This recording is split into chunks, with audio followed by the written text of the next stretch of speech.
ഓം ശ്രീ ഗുരുഭ്യോ നമ. അമ്മയുടെ ആദ്യകാല വിദേശ സന്ദർശന സമയം. എങ്ങനെ ഏത് ഭാഷയിൽ അമ്മയോട് സംസാരിക്കണം, പ്രശ്നങ്ങൾ അവതരിപ്പിക്കണം എന്നറിയാതെ ഒരു കുടുംബം വിഷമത്തിലായി. അവർ ബ്രഹ്മചാരിയോട് തിരക്കി.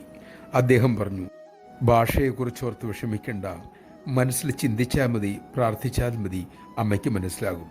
അങ്ങനെ അവർ അമ്മയുടെ മുന്നിലെത്തി. ഒരക്ഷരം പറയുന്നതിന് മുമ്പ് അമ്മ അവരോട് പറഞ്ഞു, മോള് വിഷമിക്കണ്ട, മോളുടെ കല്യാണക്കാര്യം അമ്മ നോക്കിക്കോളാം. അവർ തങ്ങളുടെ വിവാഹത്തെക്കുറിച്ചായിരുന്നു ചിന്തിച്ചിരുന്നത്. അടുത്തയാളെ ആശ്ലേഷിച്ചുകൊണ്ട് അമ്മ അരുളി, മോൻ ശാന്തമായിരിക്കൂ, മോൻ്റെ അമ്മയുടെ അസുഖം കുറയും. അടുത്തയാളോട് അമ്മ പറഞ്ഞു, മോൻ്റെ കാൽ ഉടൻ സുഖപ്പെടും, വിഷമിക്കണ്ടാകട്ടോ. നമഃശിവായ.